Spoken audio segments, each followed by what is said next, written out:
Slaanesh and High Elves both got some changes in the most recent patch, which makes sense considering they got a DLC relatively recently. We're going to take a look at some of those changes in this replay from Rider of Rohan here. He's got the Sea Lord, who is coming in hot with the new Master of Mists, now has a longer duration and has 2 uses. Let's see if he can capitalize on that with just 3 archers with light armor, relatively tight, but he is trying to defend them against the mobility of Slaanesh, so it makes sense maybe not to overinvest too much. He's got some defensive units here, some spearmen, Oceanids, a unit of lion chariots, very cool, plus Rahagra's Pride, and a Deathcaster as well. The mask got some nerfs, but it's still probably going to be an incredibly potent character. Specifically, they nerfed the damage on the Stance of Dreaming a little bit, nothing too extreme.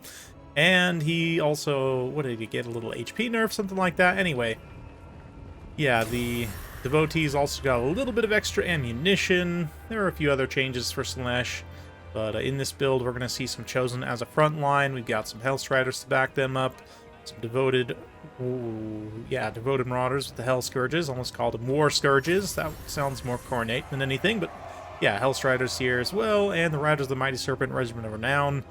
Shadow Sorcerer here with Melkos and Pit of Shades. Let's see. So, Rider Rohan moving up here. I mean, he is within range already, I think, right? His archers are, like, basically already in their non-buffed max range, so probably could have actually popped that a little bit further back, honestly. But it does drop a Fated Unit here on these devotees. They're going to open fire on the Chosen. But one thing I've found with using the Master of the Mists is, especially against an army like Slaanesh, where they can compromise your missile units very fast, you just basically want to use it at the earliest opportunity if you can, but Rider of Rohan does pop it here, is going to use it at long range to finish off those devotees, and then start doing some mad damage to the Hellstriders as we get a little frontline engagement. Rahagra's Pride and the Warline Chariots moving in on the Chosen, providing some nice armor-piercing damage, but there's a lot of Chosen to try and get through, so they're going to pull back and get ready for another charge here. The Archer line is firing in, just nuking the Riders of the Mighty Serpent. That extra duration definitely coming in handy here, but response from Slaanesh, drop Pit of Shades here. Archers are in a little bit of a boxier formation, so they can turn and shoot faster, but that makes them somewhat more vulnerable to a spell like this. Going to absolutely destroy this unit here in the center, like more than 50% of their HP gone from a single cast. Some of the Hellstriders are outmaneuvering the spears very well, and the Slaanesh player here getting in, compromising that back line. Yeah, that Master of Mists, just such a potent ability, such a long duration, but that was that just the one use of it? Yeah. Oh no, he did actually manage to use it twice. It's only a 30... does it have any cooldown? Hang on. Did he just use it back-to-back, both charges? That's crazy. Anyway, I'll have to investigate that a little bit. Yeah, I mean, the archers probably generated a ton of value during that time. Yeah, maybe not as much as you might expect. There weren't actually a lot of like expensive individual units like Fiends or, you know, the Pleasure Seekers, anything like that. So they were able to get some pretty good value, but didn't have the most expensive targets to shoot at. But let's see here, archers going to try and defend the Hellstriders, get that roar from Rahagra's Pride caught up in the front line. Right now, the Chosen are just kind of grinding through as the Shadowcaster feasts on these blobbed up units in the back line. Yeah, Lion Chariots got a little bit caught up in combat there. I think maybe Hellstriders came in and got involved, and they got grinded down as well. So, going to be tough. Rider of Rohan does still have the Sea Lord up on his dragon, which will give him some potent armor-piercing damage. Drop a little breath attack there. Doesn't get the best contact, and almost more friendly fire than anything, because it kind of shot at this little pocket that was forward of the Chosen, but nonetheless going to land there. Trying to provide some extra armor-piercing damage. Death Mage here, pulling back up into the center for the High Elves. Probably going to be dropping some more Spirit Leeches on the Mask, who is, of course, quickly accruing value. Let's see here. Yeah, already 1,000 damage value on the Mask. And still quite a few units to drain out. Does the Mask actually not even have a dance active right now? Interesting. Maybe forgot to pop it. But let's see. Archers continuing to fight, stay alive if they can. Chosen advancing once more. Yeah, the High Elves down to kind of just this pocket here. Rahagras Pride are caught up in a way that makes it tricky for them to disengage. I don't know, maybe they're going to try and pull out and do some cycle charging here, but these Hellscourge Chosen are definitely no joke. Super strong defensive unit. Probably one of the best defensive units in the game, honestly, considering they have poison and 70 melee defense, 120 armor, a little bit of physical resistance, expert charge defense, immune to psychology. Like, there's just a lot going on there for you know, shielded defensive infantry. Definitely up among the best. But we're gonna see a little Doom and Darkness there. Fate of Buna actually on these Chosen will do some damage to them. They have a decent HP pool with which to absorb that damage.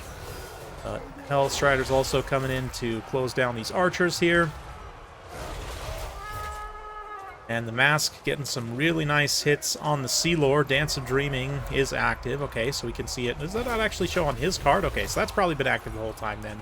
Just generating passive value. It's going to get through the Rahagras Pride here. Oceanids trying to back up, reposition, try and get to safety here. It is Conquest, and the Conquest objective is under control of Slaanesh. I don't know if it'll end up mattering, considering there's no Lore of Life here to sustain the High Elves. I don't imagine the game will go on too much longer, but we do have some very defensive, kind of grindy units here, so we'll have to see. Slaanesh going to go ahead and pull back as well. Both players trying to kind of re-engage here in a favorable way. Hellstriders trying to run down some spears out in the periphery, but they are going to get shattered there, unable to clean up that tattered unit. Hazelin charging once more in the center. Star Dragon, beautiful breath attacks coming out. Not actual breath attacks, but breath attack animations, if you will. Some more Spirit Leech there, but the Mask continuing to fight. Hasn't really been chunked out by Sea Lord too hard yet. Some direct hits from the Star Dragon would do quite a bit of damage, but another Pit of Shades here. Archers are a little bit more spaced out. They're not going to take quite as much damage, but still will be very effective in taking out their unit models. And you can see the Slaanesh player here not wanting to get caught in a breath attack situation. You can kind of see Rider Rohan lining up down the flank here. Going to disengage his units and try and spread them out a little bit to make it less vulnerable. Rider Rohan will capitalize by just dropping a quick charge. And I'm going to keep the health bars up so you can see, ooh, there's a big chunk. Yeah, a few big hits like that, and Azelin can take the Mask out and win the game. But right now, the balance of power is not looking great for the High Elves. A little bit behind there. Death Mage still holding pretty steady. Hasn't really been used directly in combat too much. But the Chaos Sorcerer, on the other hand, has much better fighting stats and is just kind of hanging around here. Well, I mean, attack and defense is actually basically the same between these two, which is very interesting. But he's got better weapon strength, armor. Definitely more meant for close combat. And he's going to assist the Mask here. Mask gets pushed straight out of that combat.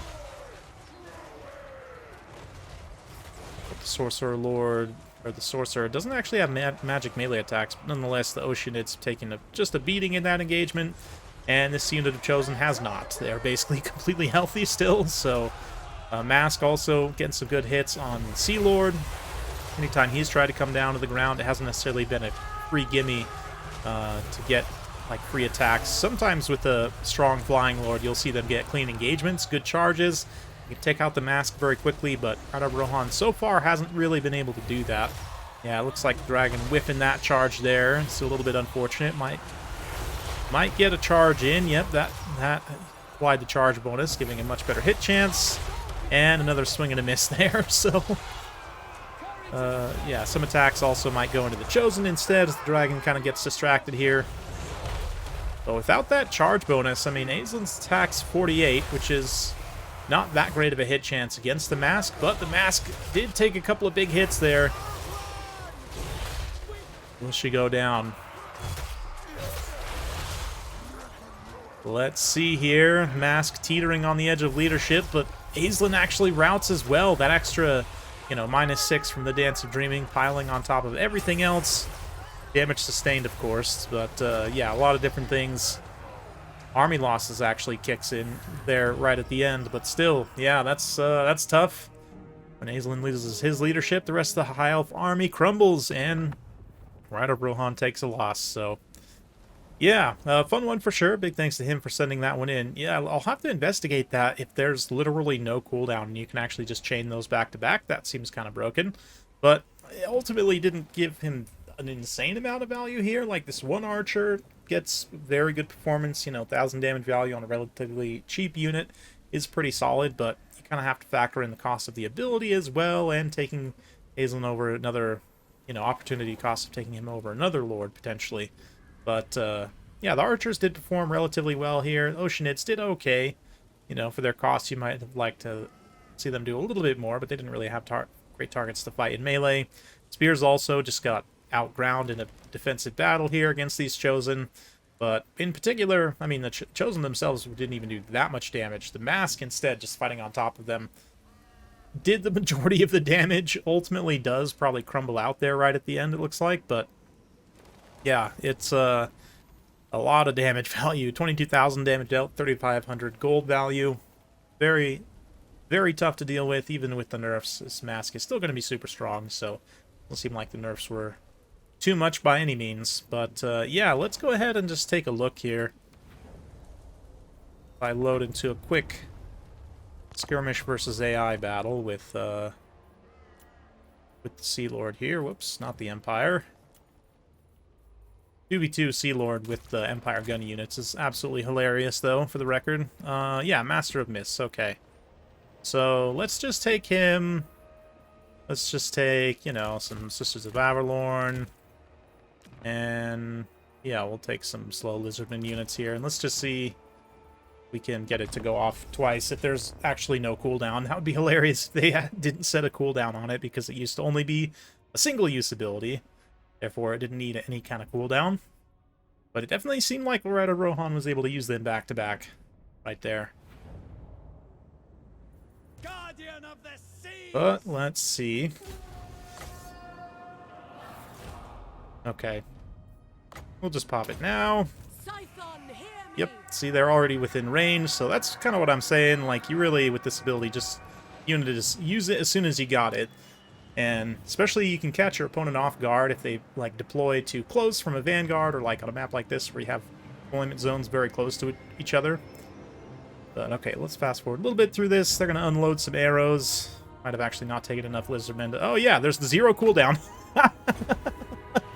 Okay, that's definitely an oversight, and I would imagine that's something we'll see get corrected in a hotfix relatively soon. But yeah, that's amazing. For the time being, you High Elf enjoyers out there can get legit great value from this, actually. Yeah, anyway. Successfully confirmed you can use it twice back-to-back, which gives you a total duration, what is it, like 36-second duration now? Yeah, 36-second duration, so that's what, 72 seconds... more than a full minute of, you know, plus 50% range, reload rate, everything else. That is quite interesting.